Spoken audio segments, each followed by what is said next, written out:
At eto na po guys yung ginawa natin po kahapon at ngayon ko lang po talaga finish lang po sa top coat. Bali naka 3 coat, full coat po tayo dito. Papakita ko lang sa inyo kung paano po yung latag po natin ng carbon.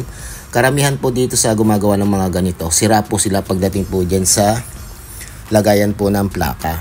At tingnan nyo naman, buong buo po yung detalye ng 3D at may mga technique po talaga dyan sa paglalatag po ng ganyan para makuha nyo po yung pinakatamang detalye po ng inyong gagamitin na carbon cloth.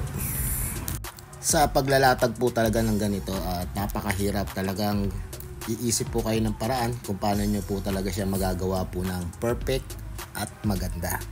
At dito po guys, bali naka pang 3 coat, full coat na po tayo po dito sa pagta-top coat. Isa lang naman po talaga process ni Ace Honda. 3 coat, full coat.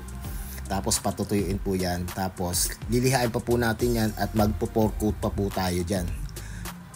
Kung sa iba po mga ka-Ace Honda ko, tingnan nyo po mabuti. Tapos na po yan kung sa iba po yan. Pero pa kay Ace Honda, hindi pa po. Kasi meron po talaga akong process. May kanya-kanya po talaga tayong process sa paggagawa po ng carbon fiber o sa paint. Kanya-kanya pong diskarte po yan. Yan po mga ka-Ace Honda ko. Abangan nyo na lang ang katapusan po nito. May hinihintay pa po tayo dito 2 panel. At natagalan po kaya ginawa ko na po agad po talaga to. Kita-kits po tayo mga ka-Ace Honda ko. Bye bye.